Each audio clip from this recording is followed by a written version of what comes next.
Hello, this is Pastor Deborah of the Hidden Kingdoms channel on YouTube and of the website www.agapeloveishere.org, and I'm coming to you with another wonderful spiritual teaching here on Blog Talk Radio for the National Association of Adult Survivors of Child Abuse, NASCA. Tonight I'm going to continue talking about the curses of abuse. The last couple of sessions I have been talking on the same topic, and tonight I'm going to talk about two specific ones. One called the curse of heaviness, which has a lot of fruit on its tree, and the curse of having perverseness. It too has lots of wicked and perverse fruits. And I'm going to go through it, but this video is going to show you even among curses that have come to you through child abuse, through words, actions, deeds, rejections, not having your anchor of love anchored in agape love. There is hope, and there can be healing and deliverance for you. So you are welcome to listen to this Blog Talk radio show of NASCA here on May 30th, 2024. It's a Thursday evening here in Pensacola, Florida. I don't know where you are.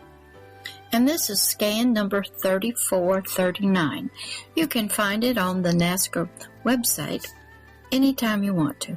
I will also have this as a video and put out to my podcast shows for you to listen to. So you be encouraged. No matter what happened to you as a child, even as a young teenager, a young adult, curses come into our life, many different kinds. And I'm here to tell you, there is hope. There's healing for you. And we're just going to discuss these two tonight here on the NASCA Blog Talk radio show. So you listen and be encouraged. Love, Pastor Deborah. Talk Radio.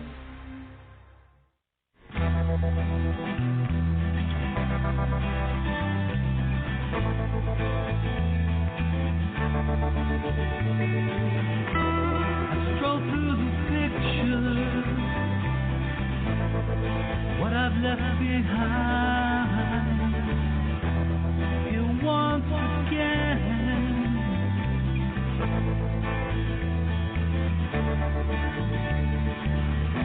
I'm locked up in memories, they all intertwine. The memories in my mind. I know tomorrow, 'cause that dawn will come. You will never know what you have done.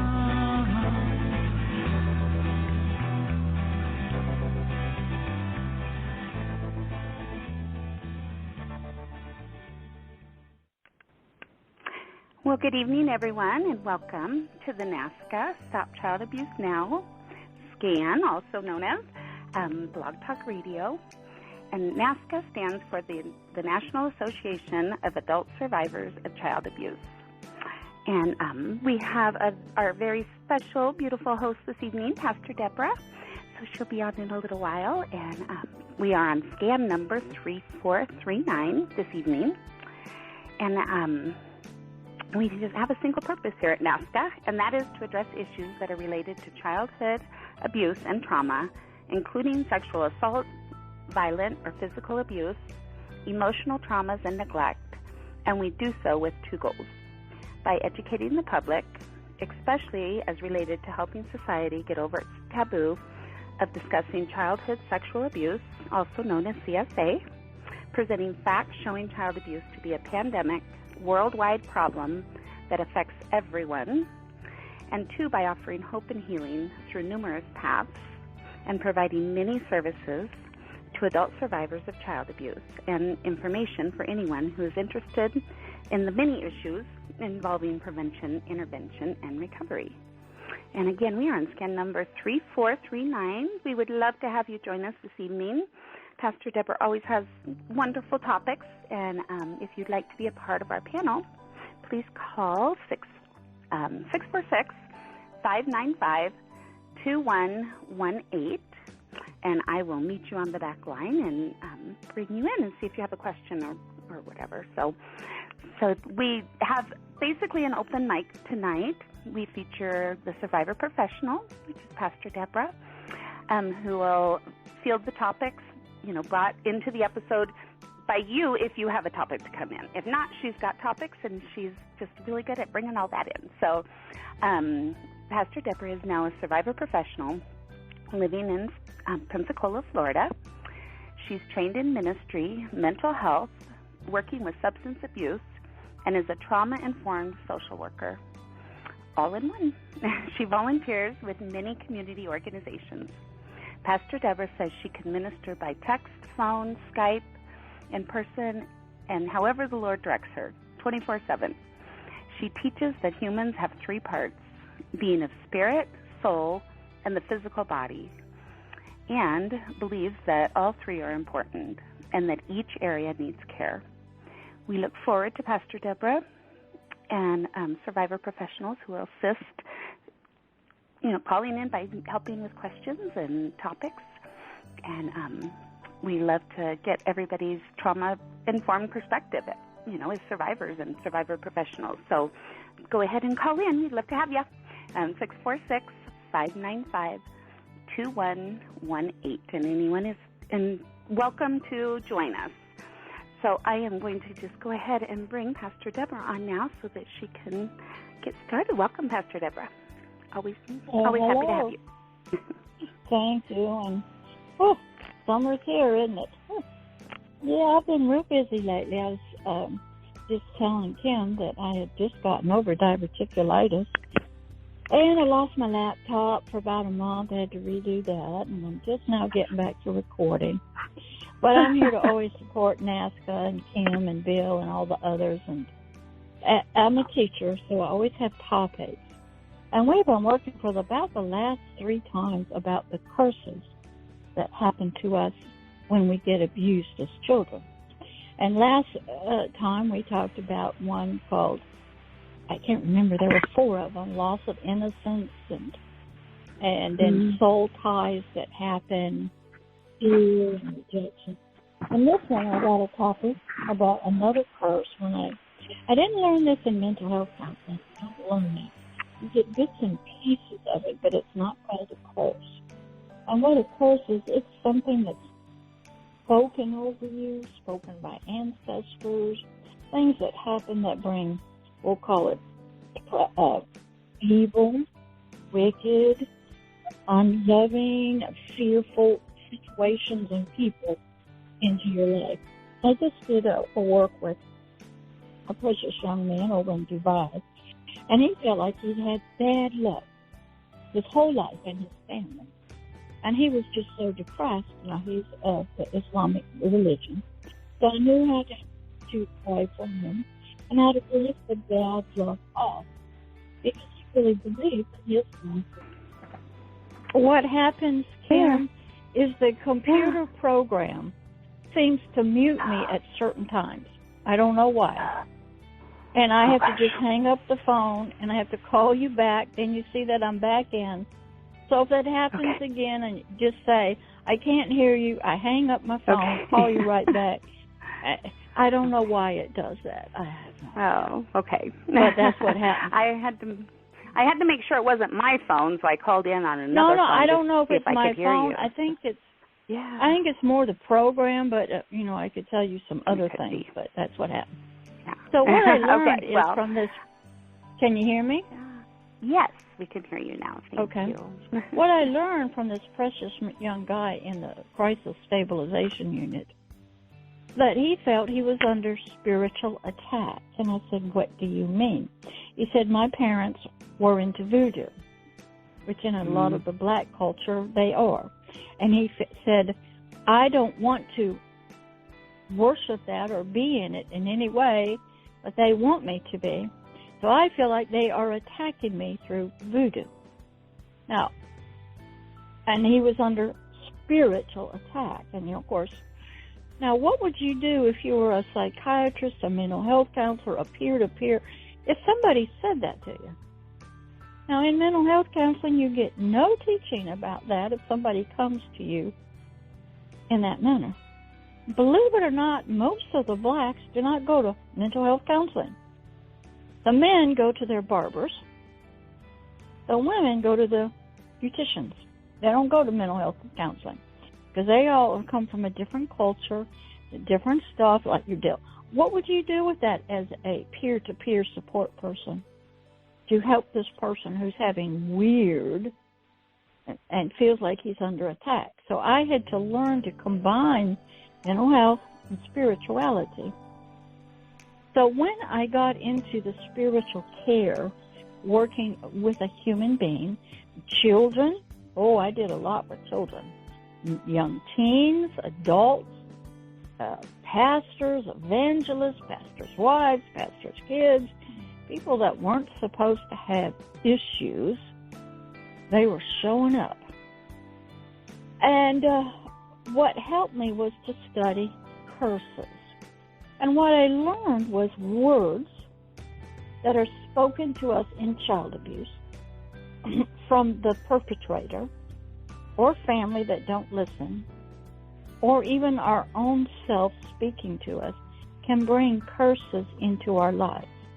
We can also have curses spoken over us in the womb, in childhood, and we don't know it, by doctors, professionals, cousins, aunts, maybe ancient ancestors said something about it. Maybe our name that we are given brings a curse to us. This one young lady, she had a child, and she named him Adrian.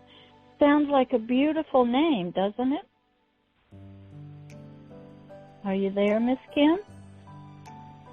Yes, I am. I'm just on mute so I don't make noise. Okay. Yeah. So the name Adrian sounds beautiful, but it actually means dark lord. So anytime you were calling your child Adrian, you were calling him a dark lord. Now, that doesn't bring some issues into your life and attract some things. People don't understand what even the meaning of their names mean.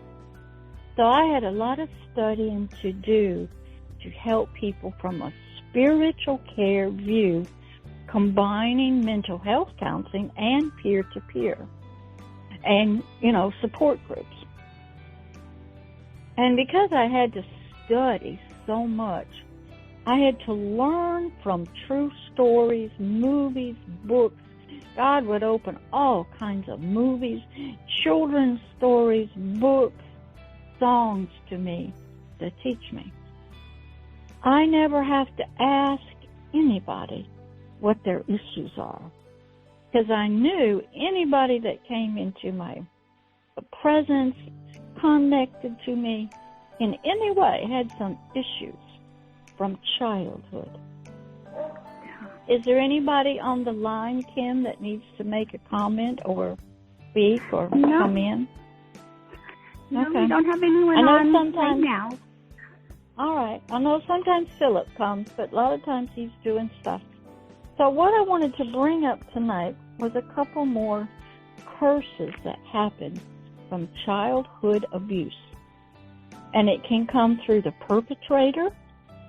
It can come through cousins, mother that maybe looks the other way. And it can come through ancestors that travel through the perpetrator, that travel through the mother, but you don't know it.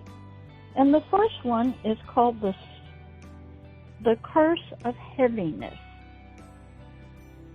And I'm going to give you some different things that you might see, that you might recognize, so that you might think, I've got a curse in operation in my life.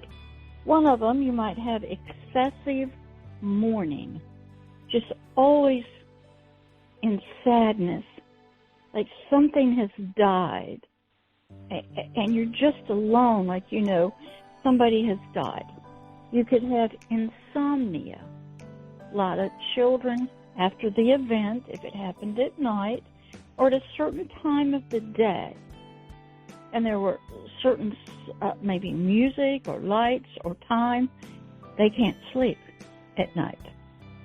Another one is rejection. Comes from the curse of heaviness. Because you feel so heavy, mournful, sad, depressed. Who would love me?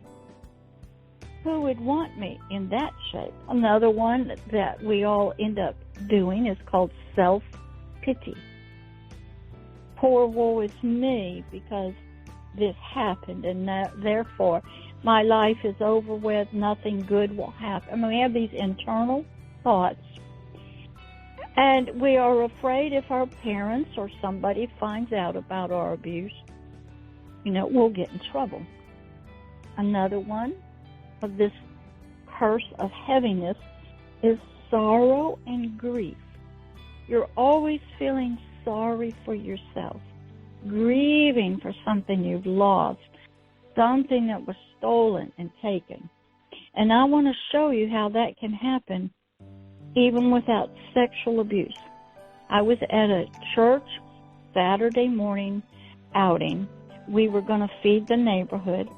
There was a young girl there. She had a little cup or bowl of grapes. And her and I were talking. She was about 9 years old.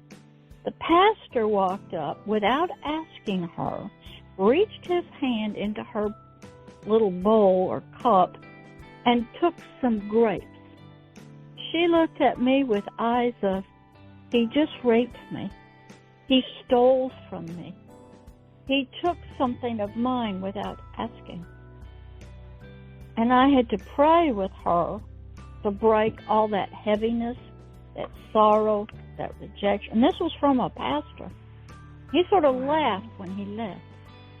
And I saw that even by our behaviors as adults, to a 9-year-old child, that's what you would call rape, stealing something that is not yours, taking something that is held tightly in the girl's hand without asking.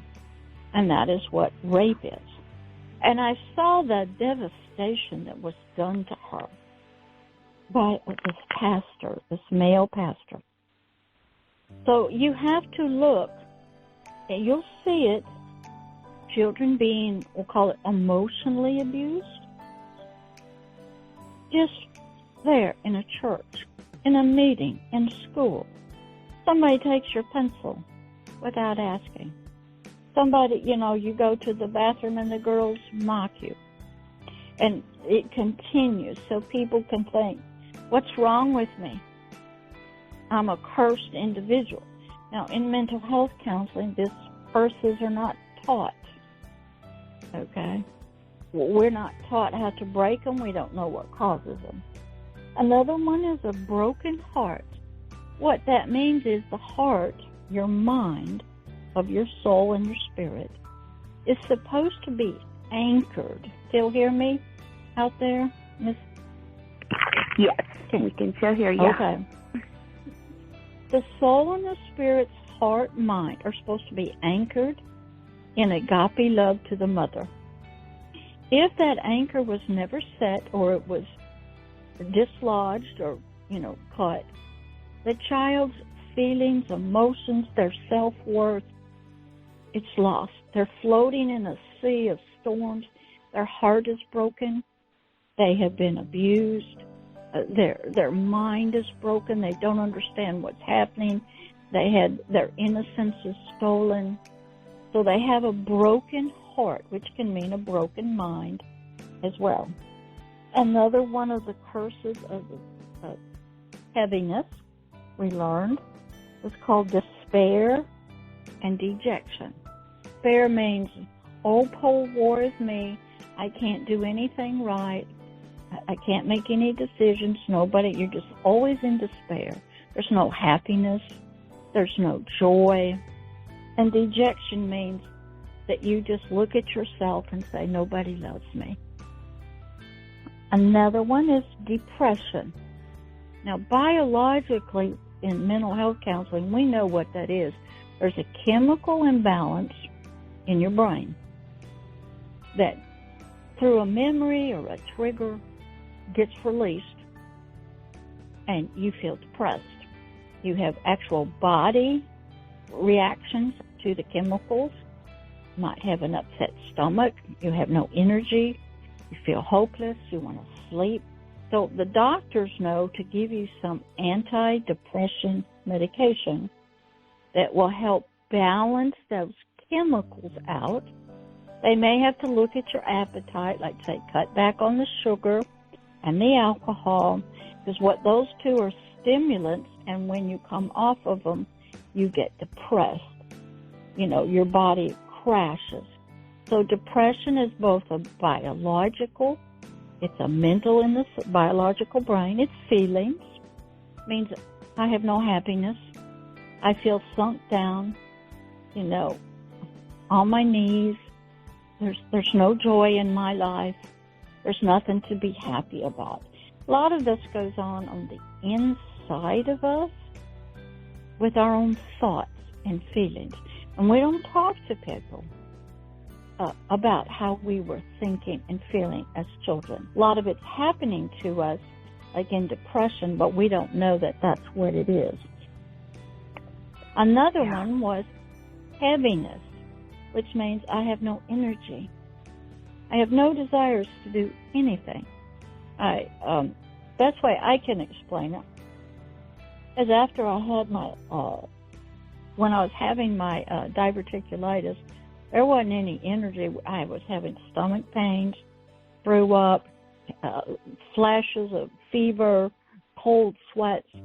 I couldn't think of anything else but get through the day or the night. Then when I got the antibiotic and it started working and healing, you know, the infection, there was no energy to do anything, no desire. I felt heavy, lifeless, no energy, no desires to do anything. And even if I had a little one, I didn't have the energy to do it. So our feelings affect our biological body. And our spirit, it goes through the same thing. And our spirit is supposed to be light and joyful, in connection with a higher power. It's supposed to be light, but it can fall into all of this as well. The next one was hopelessness. A lot of children feel why even hope for something? Nothing's going to change. So they don't have any hope for a future, or the future that they maybe thought was, it's now destroyed. Good. So they walk around like that guy in Dubai. He's a chemical engineer. Precious young man. Got a family. Had me pray for his children and his wife, all on Skype. But he felt hopeless because he felt like he had a curse of bad luck had been in his life and in his family and in his jobs. And he didn't know what to do. You know, and so sometimes I'll get a request from somebody on LinkedIn says, can you help me? I feel like I have just a lot of negativity or negative things around me, and I can't get rid of them. And I would say, no problem. Type out a prayer. And I'd say, and he'd go, thank you. It's gone. They can't describe how they're feeling. They're afraid to speak. And, you know, a lot of people are very silent, and they deal with their feelings and their thoughts and everything. Another one is called suicidal thoughts. Most people who have had child abuse have them. What's the use in living? I'm damaged goods. I'll never be free. How do I get out of this? There's no use even trying. And every day, maybe every night. They have insomnia. They have nightmares. I work with a lot of people who have nightmares from their childhood. They need the comfort of a sweet voice. They need to be with somebody. Now, I do all this, out in the realm of the spirit. But that is what's happening. And if you go to a mental health counselor, they're not going to hold you in your lap and let you lay on their lap and comfort you and kind of wipe and brush your hair. That ain't going to happen, because that's a no-no. You're not allowed to touch the clients because of professional ethics. But a lot of suicidal thoughts, death wishes, maybe even attempts to kill yourself, maybe to overdose with alcohol or drugs, or maybe overdose, try to kill yourself, even doing sex, or, stealing, or running away from home. So, lots going on. Then the last one is called Inner Hurts and a Torn Spirit. There's inner wounds in your mind, in your soul. And sometimes, as they do come out in our biological body. If you end up with an ulcer in your stomach, there's a nerve that runs through it. If you've been under a lot of stress, you can't handle it, you don't eat right, you can get ulcers. A lot of people get high blood pressure because of their diet. There's a lot of inner hurts, and if you watch a lot of people, they try to solve the problem by eating. The mouth, which was made for the breast of a mother to drink in the milk, doesn't get that. We take the pacifiers away. I used to suck my thumb for years, and I had to have braces because of it. And, they will put Tabasco sauce on our thumb. They'll take our little pacifiers away, our little blankets, when we're children. And what we're trying to do is comfort our inner hurts and comfort ourselves that they should have been getting from their mother at the breast, and just falling into a deep sleep and feeling safe.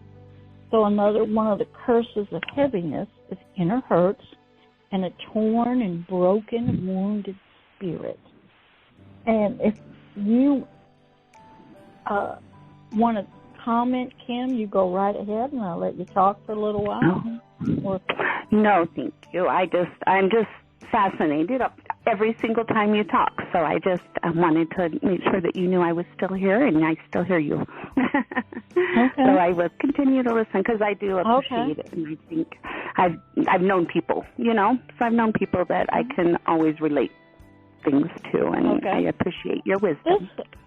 This was all new to me when I was still in mental health counseling, because none of this was talked about when you were taking classes to learn about people. Because in mental health counseling, psychology, psychiatry, they believed you had a mental, biological disease.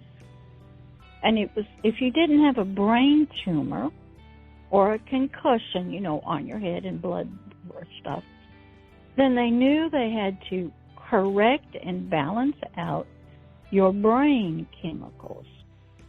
Now, I understood that because I worked in a rehabilitation hospital with brain injury patients. I worked with stroke patients. I did neuropsychological testing. I was with the doctors, with the nurses, the occupational therapists, the speech therapists. I did groups with the people. I saw how when you had a stroke in your brain.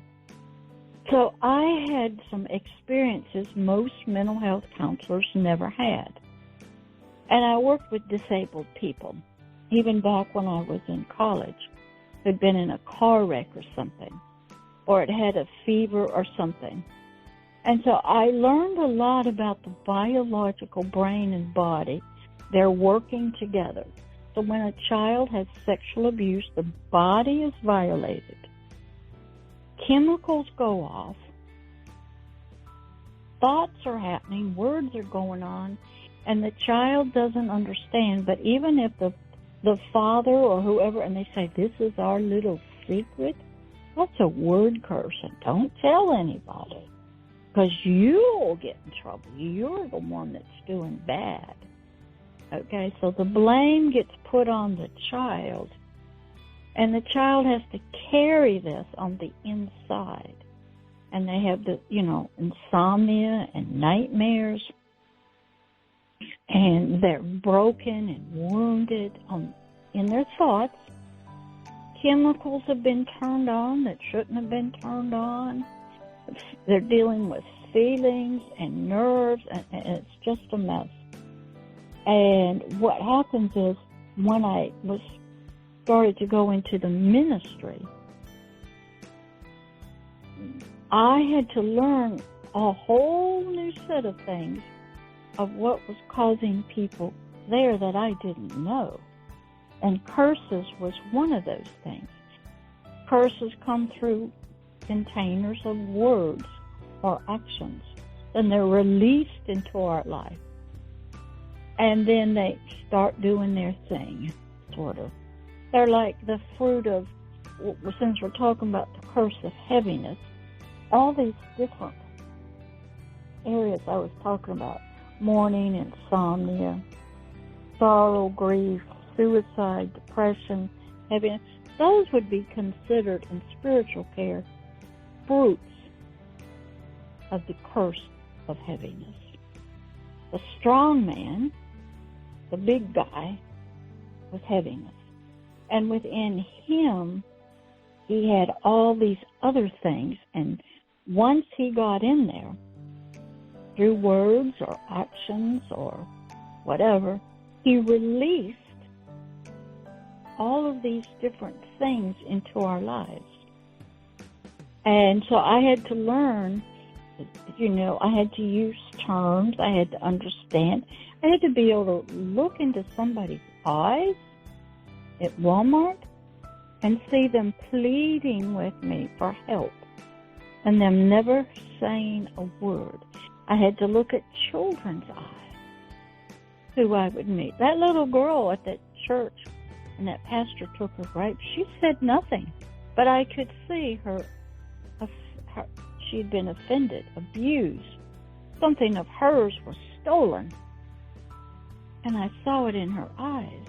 It's like I could almost hear her crying, even though she didn't cry. And I knew what to do, because an act had affected her on the inside. So that's sort of the curse of heaviness. And I want to go to another one that we dealt with. We never dealt with this one in mental health. It's called the curse of having a perverse spirit or mind. And this comes from how I explained to Philip last, through the soul tie, from the abuser, through words, through the actions.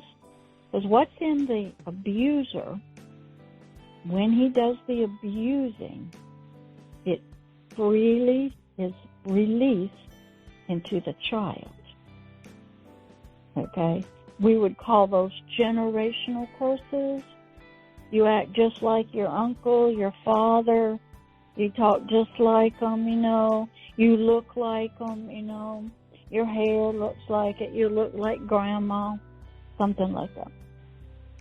And under the perverse spirit, can you still hear me? Am I still all right? Yeah, you're still doing that. Yeah. Okay. Under the perverse curse, we get a broken spirit again.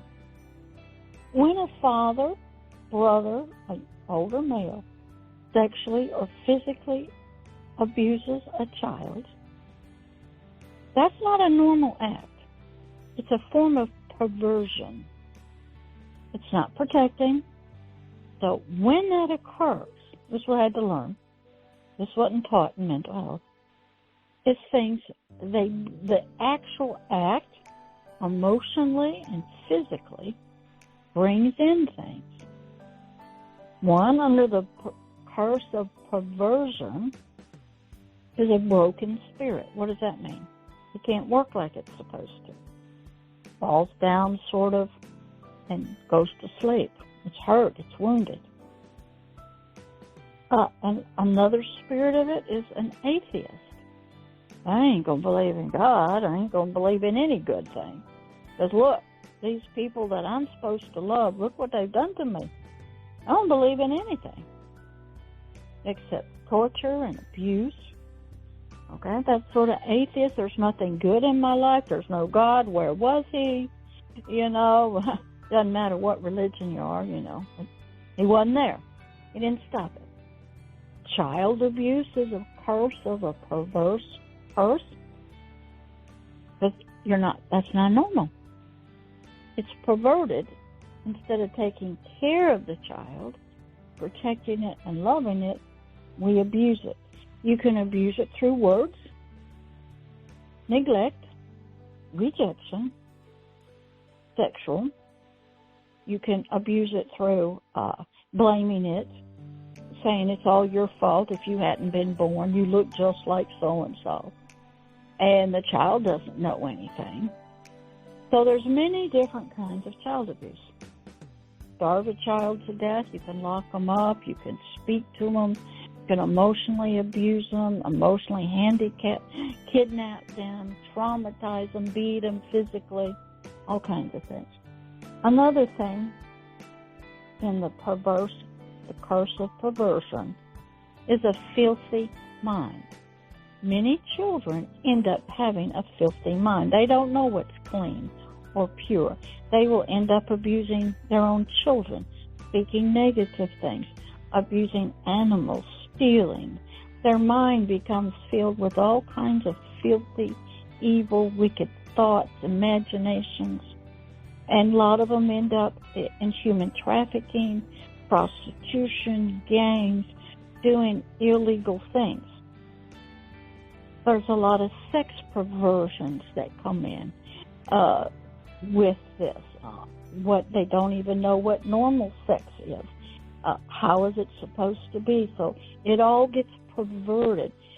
Believe it or not, most of your homosexual men and your lesbian women have all had sexual abuse. Your transgenders have always had it. Now, they're not going to tell you that, but that's what happens early on. Another part of this one is called foolish. You act kind of foolish, silly and goofy sometimes. You try to just be funny, laughing about everything, never serious. Nobody wants to be around you because you're just funny, silly, goofy, foolishness, and you're still trying to be a child and have fun, but you got to take care of life's issues and laughing at everything, and it's just a big joke, and it's a way of deflecting and putting up armor, so you don't really have to talk about serious things because you don't want to. Another one is you're contentious.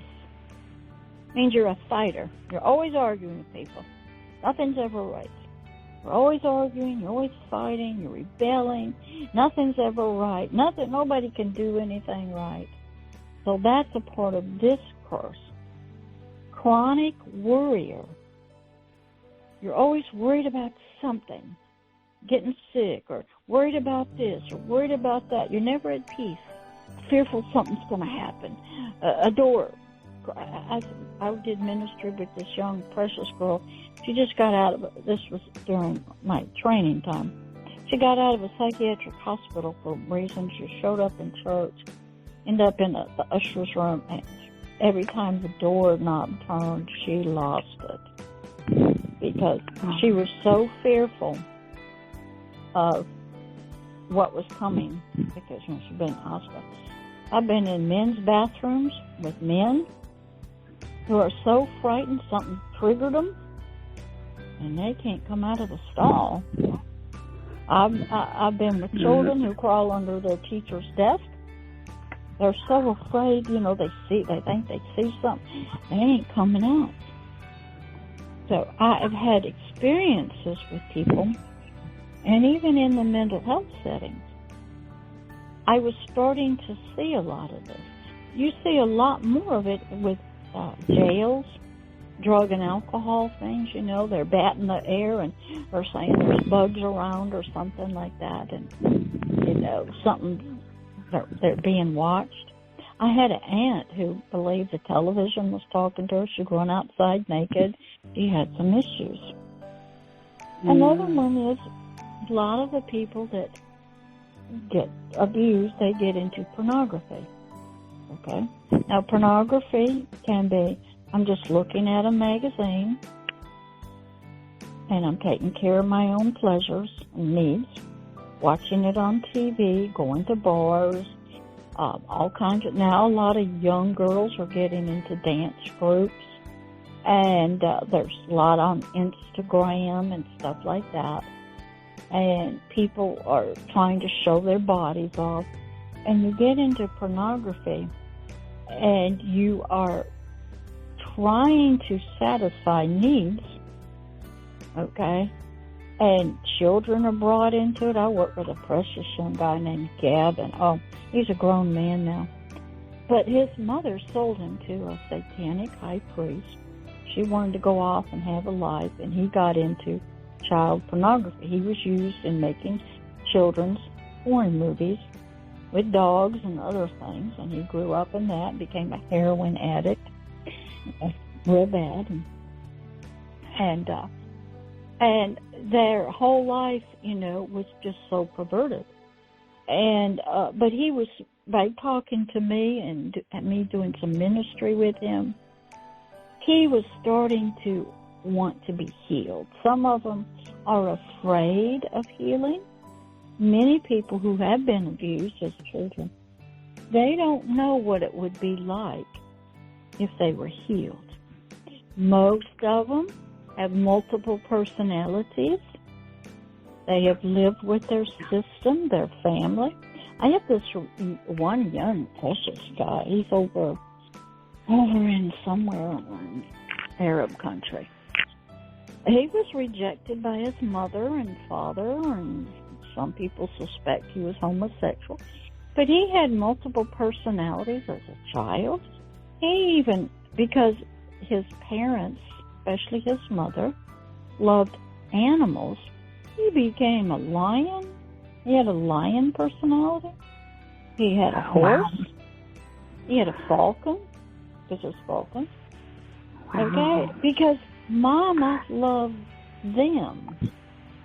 Yeah. And in some families, you know, you're just a number, and as soon as the next child comes, you move them on, get them out of the way. So this precious young man, in order to be loved, he created these animals of himself, thinking his mama would love him. And then he had a military part, and he had a young college part, and they're all in one body. And I have to minister to them. Sometimes he's a small infant, barely out of the womb. Sometimes he's like a 5-year-old. And what he will do with me, he'll say, "Can I bring my animal people?" Yeah, sure. Because he had to create them to try to find love, because he was rejected and abandoned as a child. Child abuse can be, Mama keeps having babies, and as soon as the next one comes, I'm out, you know, go take care of yourself, you know, or take care of other kids, and I'm no longer at Mama's breast, and Mama's not taking care of me. Then another child comes, and Dad's working, he's never around, and, you know, just... So another one is incest. I have a question. Pastor Deborah, well, first of all, I did want to tell you that Philip is on as well, so he's joined us this evening, and then I was also curious, what happens if you live with that and you're not really healed as you're in your like elderly ages, maybe? Is that something that can ever be healed, do you think? Oh, no. Typically what happens in the mental health world, they would probably put you in hypnosis. And they would take you back to the moment when the child abuse occurred. Most mental health counselors know that you dissociate. You will leave your body. They know that. It's not talked about too much. You will leave your body while your body's going through the abuse. Some people will say, if maybe I'm a fly on the wall, I'll be safe. It's your spirit that's leaving. And you create the person who's getting abused. Then when the abuse is over with, your spirit sort of floats back. But now there's division in there. But you're all one. And every time the abuse happens, you leave, you form at different ages. You're trying to survive. You're trying to protect yourself. You'll have some that have been abused, some that aren't. You'll have some boys, some girls, all different ages. Now, some psychologists in mental health counseling study this. One of the great movies to study, The Three Faces of Eve. True story. Now, she was not sexually abused as a small child, but she was traumatized. She had to go kiss her dead grandmother. It was custom to say goodbye to her, and she freaked out. She couldn't do it. The little girl, she was about 3 maybe or 4. So at that moment, you could see it in the movie, she's screaming and yelling. Boom. She creates a part, and it turned out to be Jane Black, who would do the kissing. The real her, who was a small child, disappeared off into somewhere.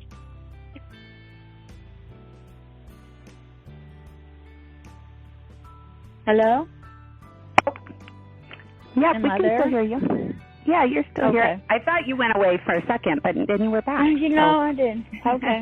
So then what happens is you learn how to live with your families of all ages. I used to bring them in my home.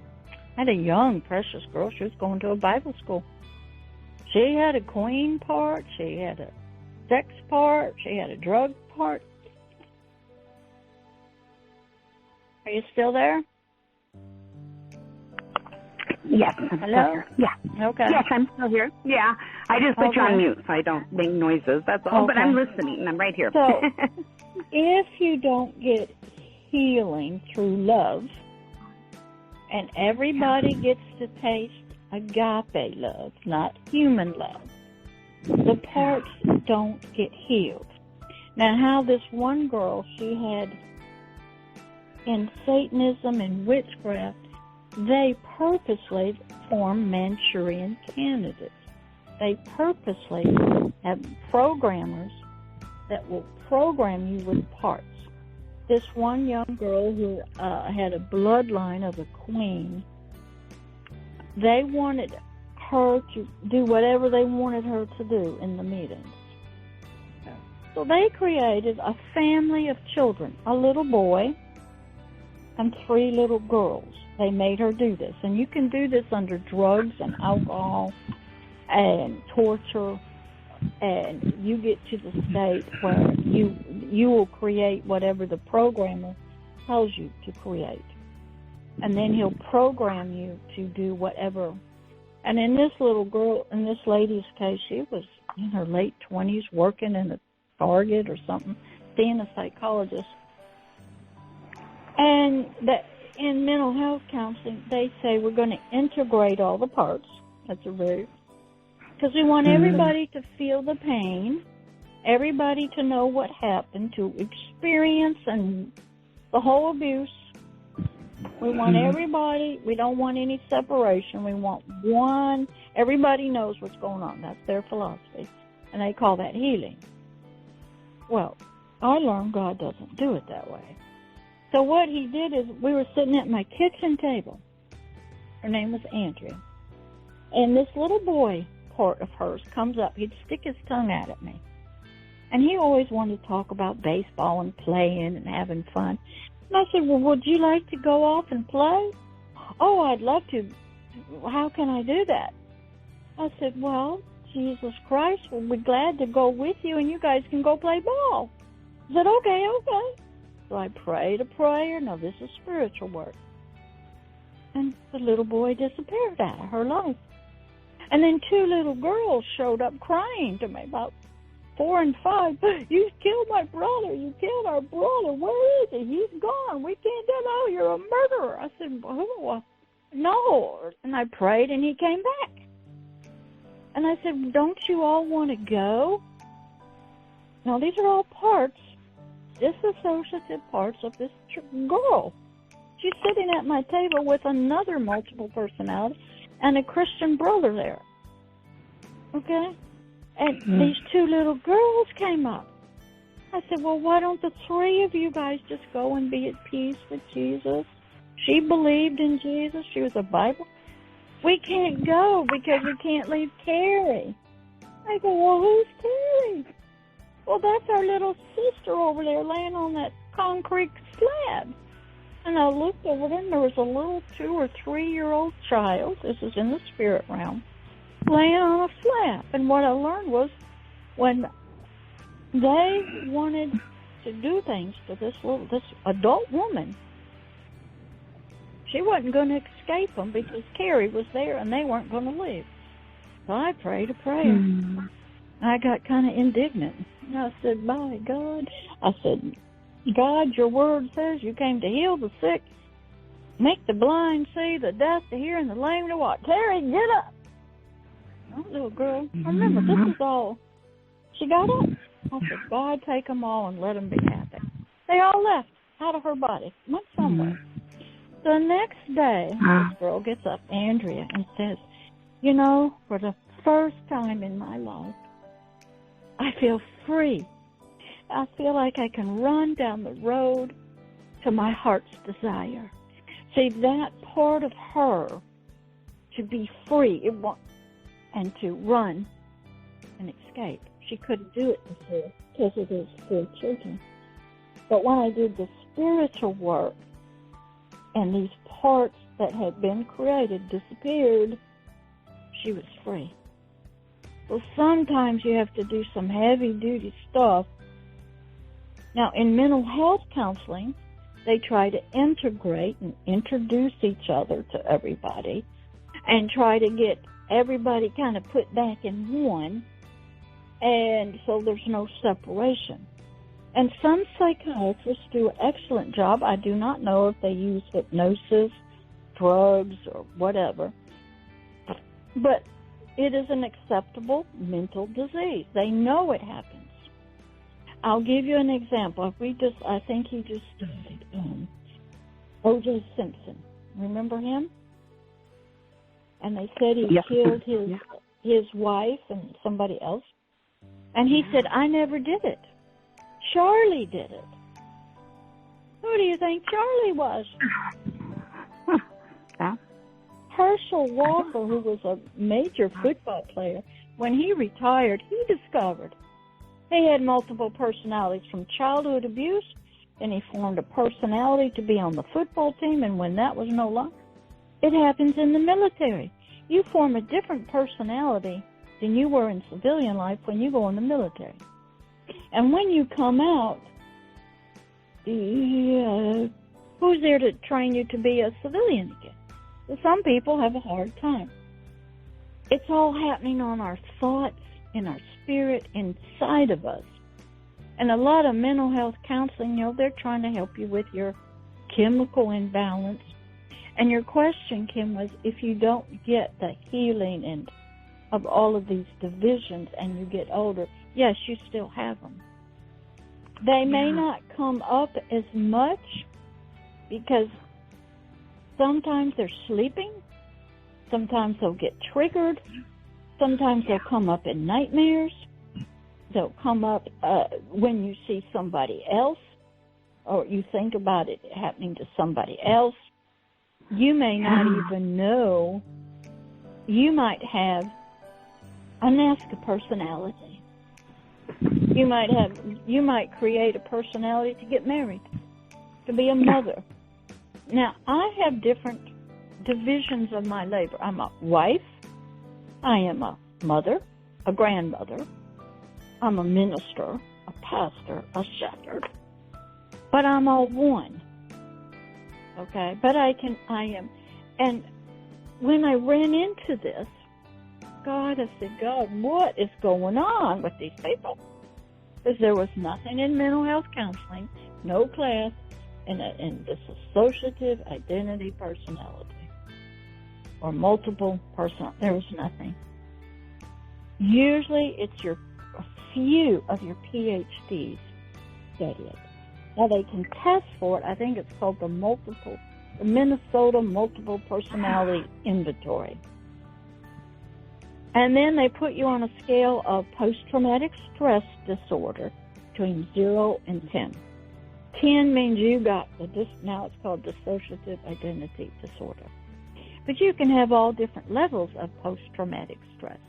They know it's a defense mechanism in mental health counseling. And mental health counseling said, well, now that you're an adult and you're not getting abused, you don't need that defense mechanism. And sometimes they'll treat you through imagery, through hypnosis. And what they do, they'll get you deep in your subconscious to try to help integrate, is what they like to use, and get everybody kind of aware of the situation. And some of your parts are asleep, some are boys, some are girls, some are animals. I had to study hard, and I had to understand what happened. I had this one lady named Candy I worked with.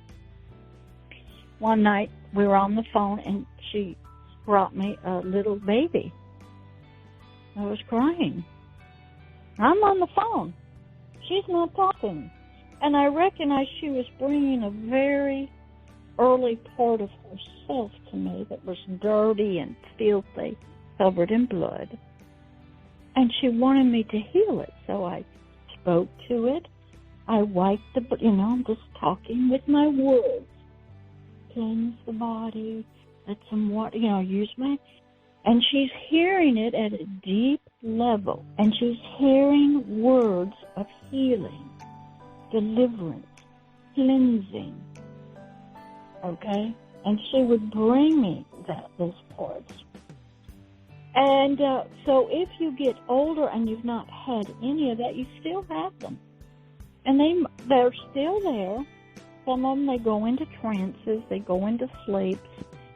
But then sometimes they come up and you don't even know it. And they want to explore the world, and they have fun, and, sometimes they giggle and they laugh, and they're just happy. And some of them are, this one, Andrea, who I did with the Carrie, she'd get up and be somebody. She'd go into the bars, and she's going to go get a boy. And I had another part, and it's going after drugs. I had another part that would drive the car. I had another part that worked at Target. I had another part that would lay around, hug a cow, and suck their thumb. Then I had another part that was a painter and a musician. And some of your parts are left-handed, some are right-handed, some are babies. Some of them have no clothes, some are boys, some are girls. I was shocked, because this was not talked about in mental health counseling. But I got thrown in the deep end, and I had to learn quickly. So I'll let you or Philip make a comment. Whatever. Yeah, thank you. No, I think that's all. And there's probably someone out there that needed to hear, all of that. And I appreciate you sharing it and sharing everything that you do. I was also thinking even older than that, though, Pastor Deborah. I was thinking, what if you're 70s and 80s and you never really got a whole lot of help? Okay. I mean, you think there's hope? Can they still get hope? Yes. Get healed? Yes.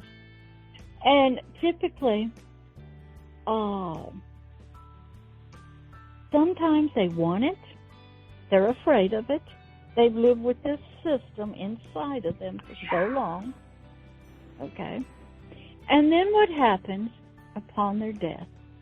All of that disappears, and they're just a baby.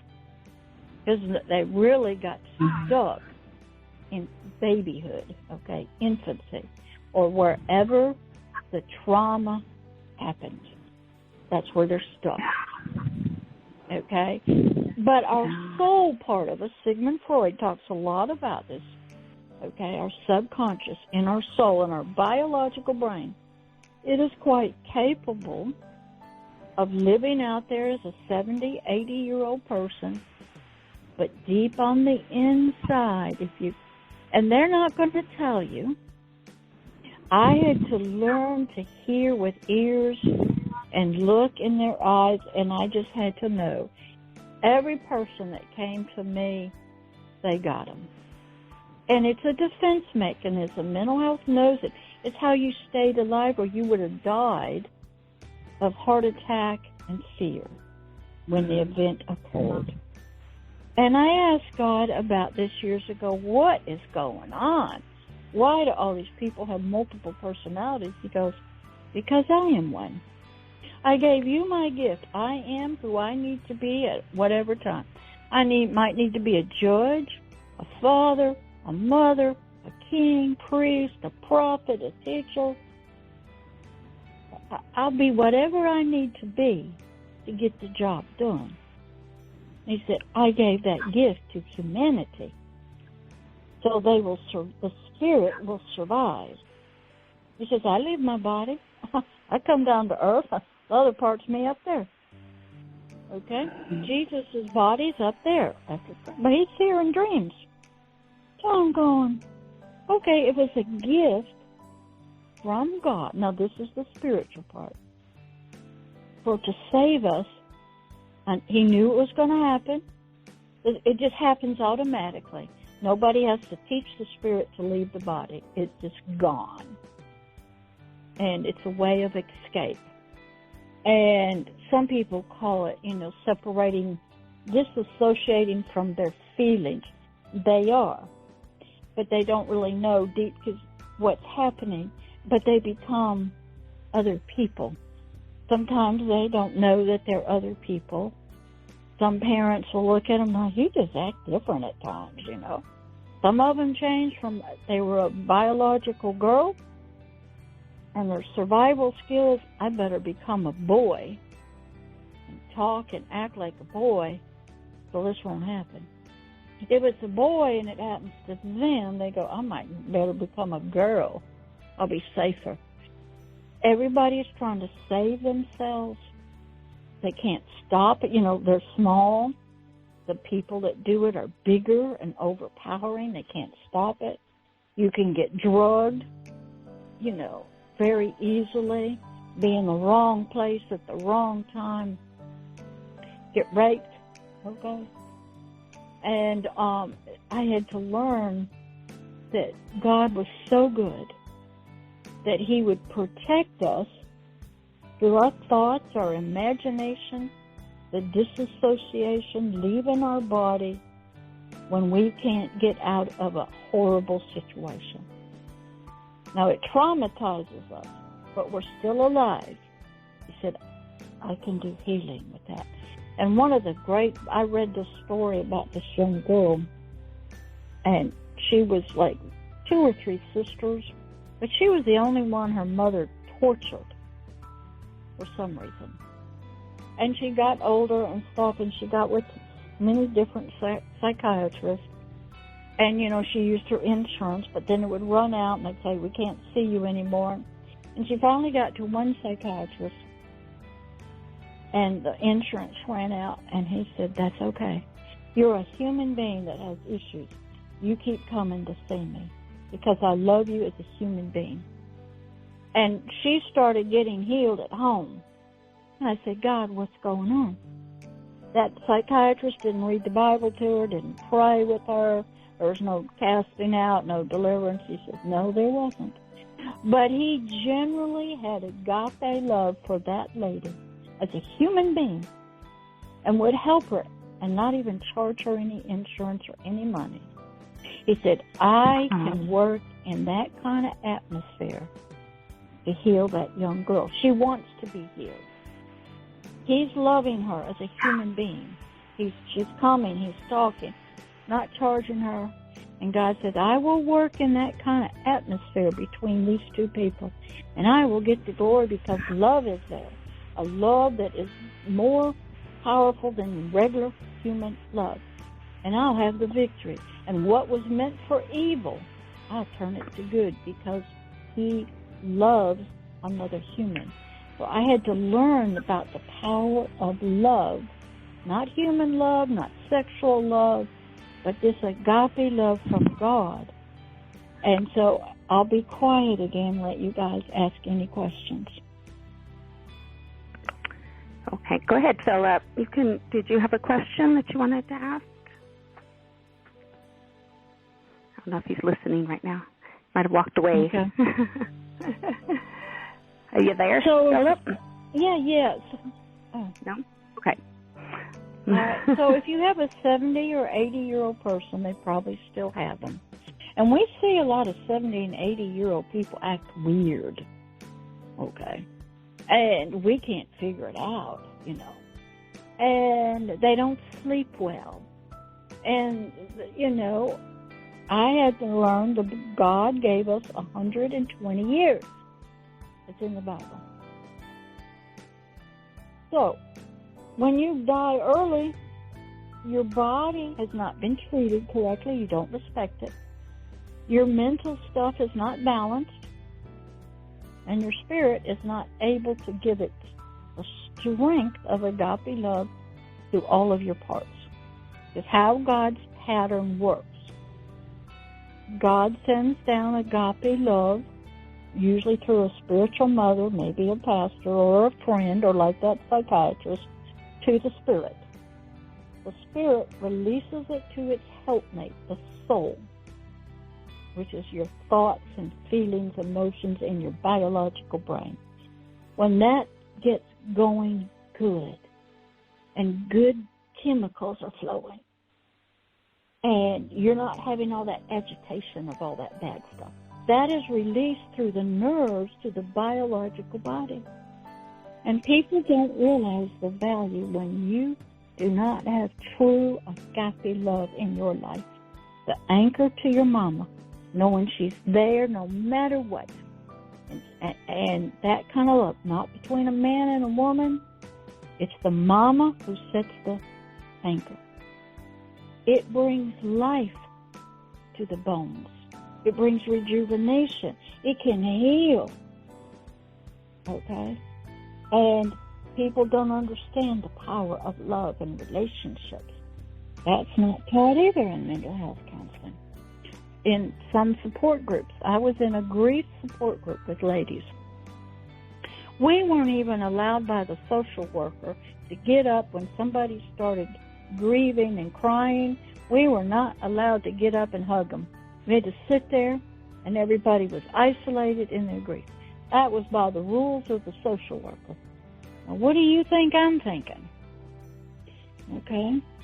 In a lot of peer-to-peer, we end up triggering other people because we tell our story, and we need to tell our story, and we want to get this ick out of us, but we also hurting other people. We're not people bringing healing to other people because we're not even healed. And comfort, I've taught on this of it, is different than healing. So a lot of people do the peer-to-peer, but they never get the deep healing. They go to mental health counselors and they get medication, and it does start calming down the brain, the biological brain, the chemicals. Maybe they change their appetite, they start exercising, losing weight, getting off the alcohol, the sugar, things like that, and things start straightening out. There's a chemical balance that needs to be in our brain. Bodies need to be healthy, eating the right things. And our spirit is the same way. It needs to be getting knowledge and light and having love. So do you have anything to say, Miss Kim, so far?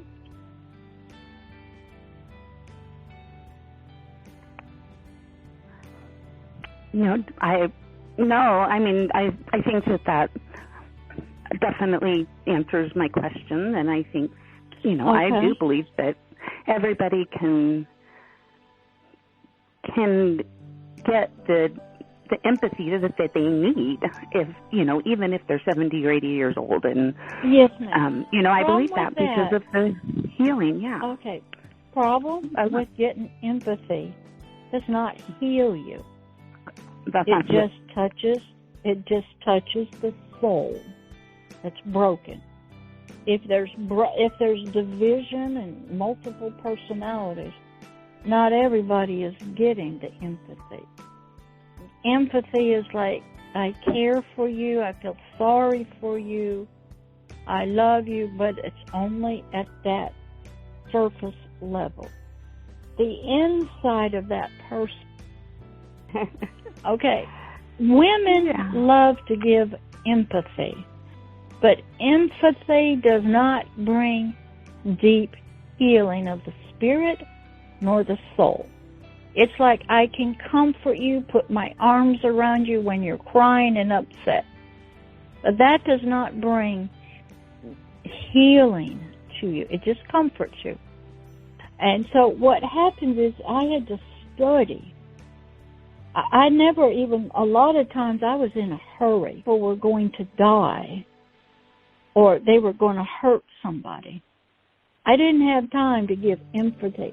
I'm not an empathetic person, okay? Because when it's sort of like how I explain what I do. I'm the emergency room doctor.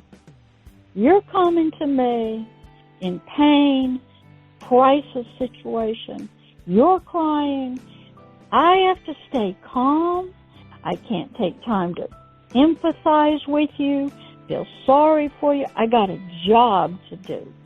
Whether it's a broken leg, get this to you, get that. I don't have time to talk. I've got to get some medicine to you.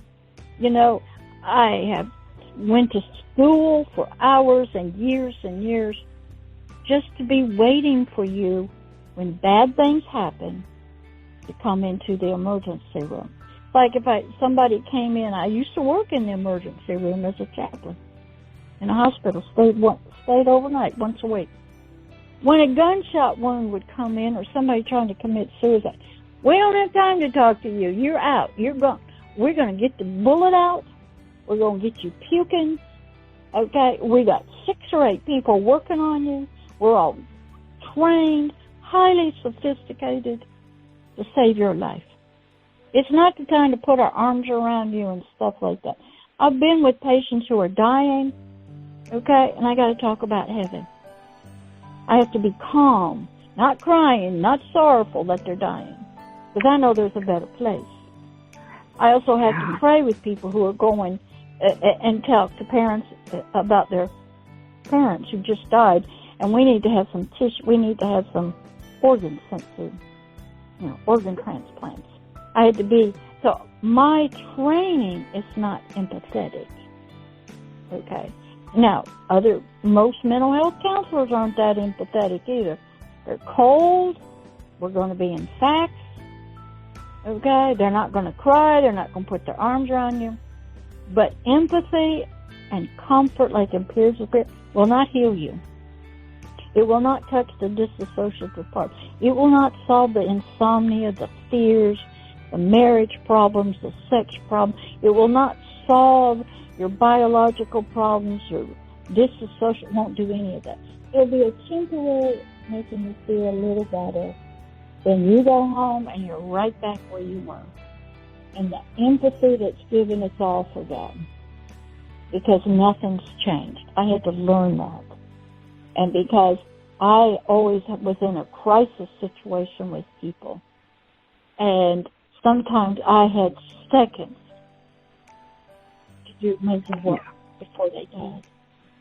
Sometimes I had to help people die. And I was like, I'm hearing God, I'm talking to them, I'm all on the phone.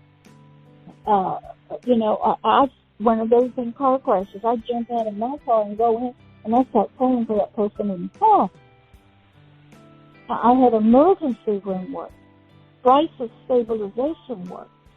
So my training as a mental health counselor and chaplain has been so different than most people. I see lovely people crawling on the floor like snakes. I've had to go and take guns pistols, machetes, and knives off of people in church and not be frightened.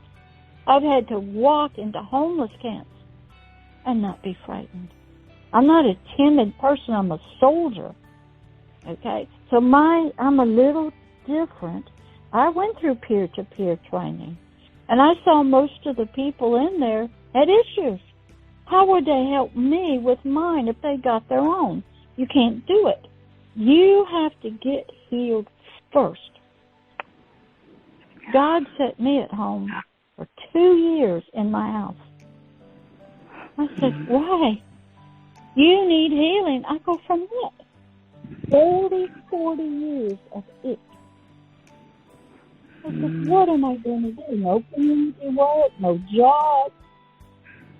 Oh, I cut the grass, I talked to squirrels, and then I remember the story about Martin Luther, who got kidnapped by a king and was put in a castle. And for 2 years, he translated the Latin Bible into the German language of the common tongue. I said, okay, if he can occupy himself with that for 2 years, taken away out of the soul, I can write my stories, I can study. So for 2 years, I said, I didn't do anything. I would read the Bible, Psalms, and go to sleep. What was God healing me of? I don't know. He said, Ick, what's that? I don't know. But I obeyed it. Everybody's healing is different. Some people have to quit a job and they got to go on a round-the-world cruise. Some people have to change jobs. Some people have to get divorced. Some people have to move away from the city that they're in. Go live on an island somewhere. God will deal with you, is what I learned in spiritual class. Everybody's different. Mine took 2 years. I didn't even know what he was dealing me of. Okay, I had no idea. Then the person that you are, that when you were abused and all this mess, you got to die. Because if you're a believer in Christ, who went to the cross, you died on the cross. You're not the person that got abused. You're not abused anymore. You're a brand new creature that never existed before. I had to learn that. I had to learn how to be a new person. I had to talk differently. I had to go, the house I grew up in, those people that treated me like that, they're not new creatures. I'm a new creature. The old has passed away. Now, this is the biblical part. Mental health counseling, you don't get that.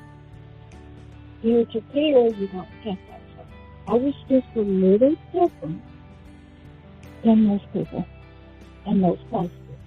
I'll be quiet now. I want to make a comment. It's about 8:19.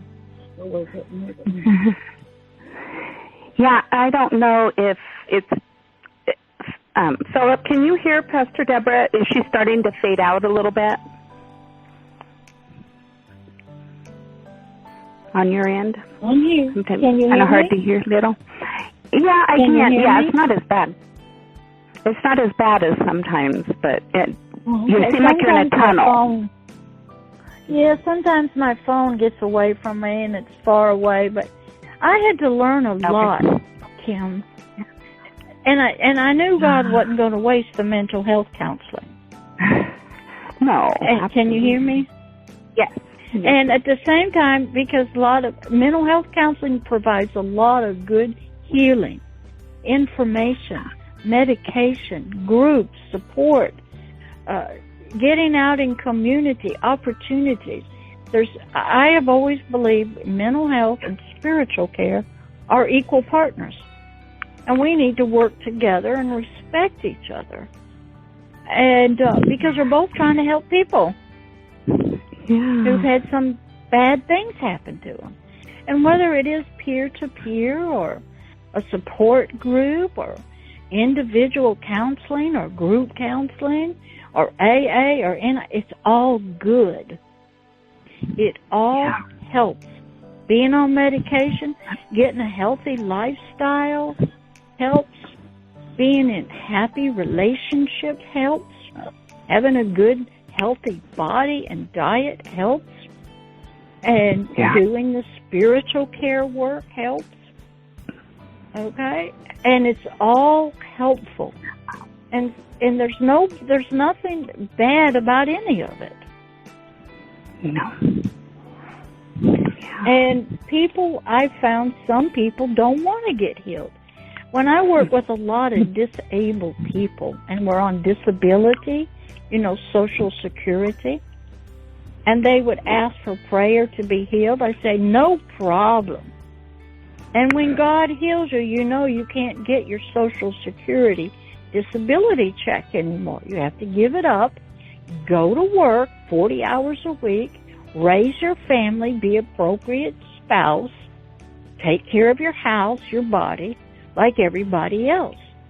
Are you willing to do that? And most of them would say, no, I want my Social Security disability money, but I want to be healed. But I don't want to go to work.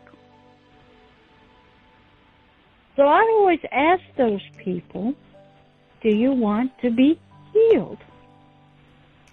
Can you give up the benefits of being disabled? And some of them said yes, and some of them said no. So when I work with suicide patients, I would ask them, I only got one question for you. Do you want to live? And they all would say yes. I say, no problem, I'll take it from there. And I knew how to pray, I knew what to back down, I knew what curses to break. They didn't, but I had to have their will aligned with life. And I had to learn about generational curses from 10,000 generations back of people and their ancestors.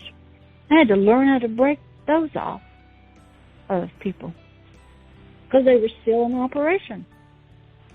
And I had to break soul ties because when you have sexual abuse, there's a soul tie. I think I told Philip this last week. That's created between you and the abuser.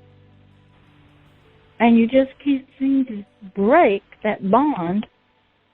And what we used to do in spiritual care was we'd take our little fingers like scissors and cut it like an umbilical cord.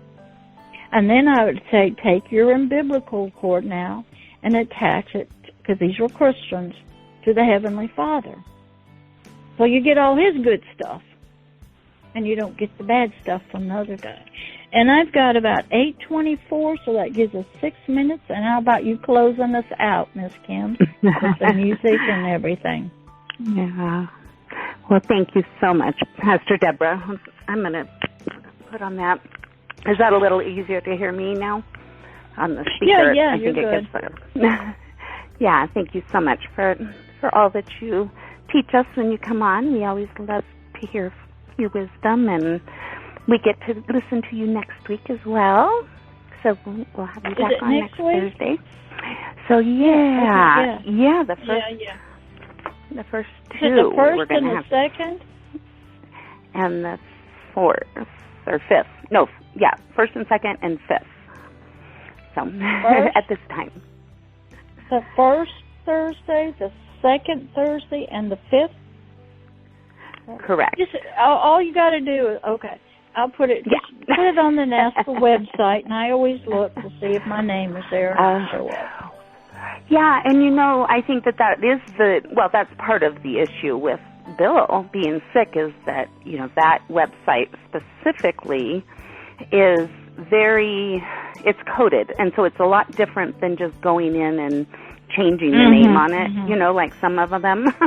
And so that's why, we wanted to redo that, and so we've been working on that. You'll get there. Yeah. We keep coming into right now, but yes, it's hard. I can do Blog Talk, but I can't do the website.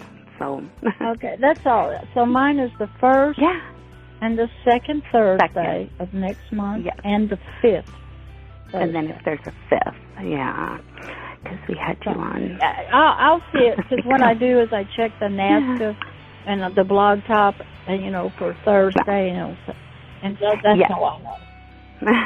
Yeah, so it will definitely be on Blog Talk because I can get into that and I do that right away. Yeah, you're doing usually, good. So You're I doing can really good. Oh, well, thank you. You're steering it real well. I'm real pleased. Oh, well, thank you so much. And we definitely have some people that are interested, and we have a new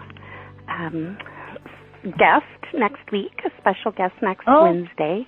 So it'll be exciting to hear her story, and maybe she can join us when she starts to feel more comfortable. So we can definitely pray for that, for sure. Pray for, more people to come help us out at NAASCA, because it's always been a community, and we want to keep that going. So, well, like I said, I think I was telling Annie, there's a lot of competition out there. A lot of survivors out there got their own blog talk shows, their own radio shows, conferences, Zoom stuff. So there's a lot of competition. Yeah, I got the 6th next month, the 13th. There's 1, 2, 3. There's only 4 Thursdays. So I only have the 6th and the 13th next month. Yes, ma'am. Thank you so much. We appreciate you. And then we'll do the same in July, the 2nd and 3rd, so we'll be all right. So you can go those days are covered. And you can go on your vacation. I am so excited. Yes, thank you. I'm ready to go. And Isn't it July yet? But so thank you so much. I know I'll get your blessings out there too. So while I'm traveling. All right, we got 2 minutes. Play the music and close us out. Okay. We'll close it down. So thank you for being on. Thanks for coming on, Philip, and Pastor Deborah. Again, just thank you for all that you do for not only NAASCA but also for others, and we appreciate you so much, and we love you. Thank you for being here. And as we say, if you see something out there, you need to say something. We are the voices for children, and so we need to make sure that we are the ones that are standing up. If we see something, say something, and they don't have to be related, or they can be related. We need to make that decision and start standing up for the kids more. We can all make a difference. So, good night, everyone. Have a good evening. Good night. I'll know tomorrow, 'cause that dawn will come. You are forgotten after all that you've done. I know tomorrow, that dawn will